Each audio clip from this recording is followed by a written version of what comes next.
Welcome back to Rowdy Rants. I'm Rowdy. Thank you for coming. I'm going to do a little talking about Nancy Pelosi and President Trump and what's going on with the election and the stimulus and why things are going the way they are in negotiations with Secretary Mnuchin. In case you haven't figured it out, Nancy Pelosi absolutely hates Donald Trump. It is a deep and visceral hate for Mr. Trump. And Nancy also knows that if Donald Trump is reelected, she's out. She'll no longer be Speaker of the House. In addition, Nancy Pelosi has shown her hand too much.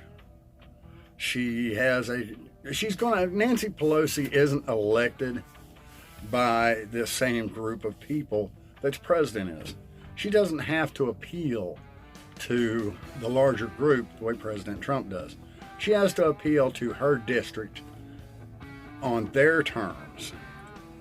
So all the waiting in the world for a stimulus check or unemployment or all these other things from this candy list that the Democrats have made, which is basically a little bit of coronavirus aid and a little bit of a wish list and a whole lot of bailout for Democrat cities. She doesn't care as long as it makes President Trump look bad. They could come across right now and say, okay, we'll go the full 3.4 trillion. We'll go the full 3.4 trillion. And she's going to move the goalposts again.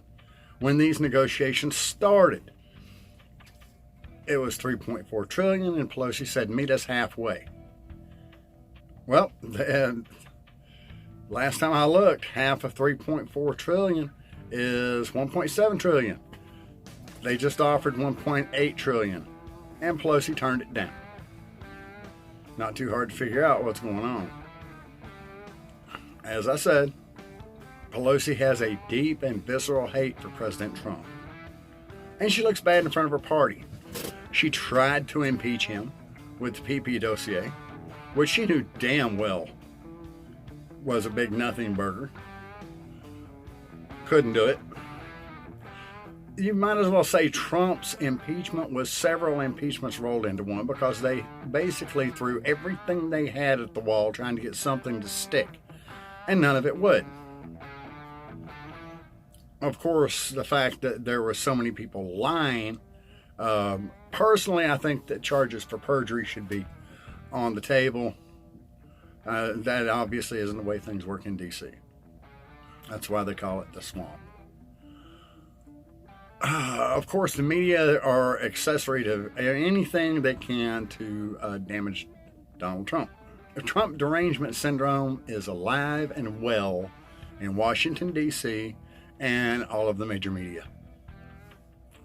A good example about the craziness of the major media is the Guthrie town hall with President Trump. One of the first questions out of her mouth is to ask him again to denounce white supremacy.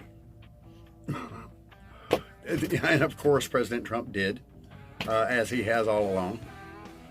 Her concern was that he had hesitated in the past, And then she goes on about QAnon, which Trump said he didn't know anything about them really, except that they were against pedophiles, and he could agree with that. But they wanted denouncement of QAnon because supposedly QAnon is against Democrats because they're the ones that are doing this sort of thing. And they wanted Trump to denounce this, which Trump refused to do. Later on YouTube with CNN, you can see where they have shown Guthrie getting Trump to denounce white supremacy, but their story header was that he failed to denounce QAnon. They're making a big stink about that now. So it's not about what Trump does, it's about what they can accuse him of not doing. Once again, the Democrats make fake news. The media makes fake news. It never ends. That's just back to Pelosi and her whole issue now about having a process for the 25th Amendment. The whole purpose of that was nothing more than to grab a headline. Particularly telling was the Wolf Blitzer interview with Nancy Pelosi, where Wolf actually came out and told the Speaker of the House, this is about the people who need to put food on the table and pay the rent. And Pelosi steadily arguing with him that they are the representatives, they know what the people need, they decide how to go about it. Complete ignorance of the fact that they are fiddling while Rome burns. Or more appropriately, the House of Representatives are fiddling while the U.S. cities burn. And they don't care. Moderates, you hear nothing from 90% of them.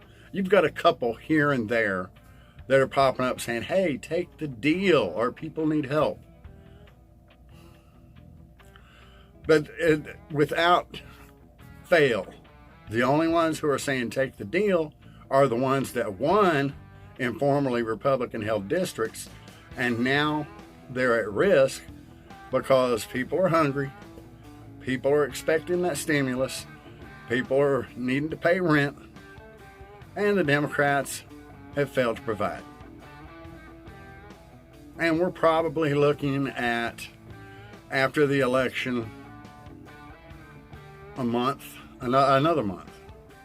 So it's going to be a hard candy Christmas for a lot of people, thanks to Nancy Pelosi. As a matter of fact, I'm going to coin that. Nancy's hard candy Christmas.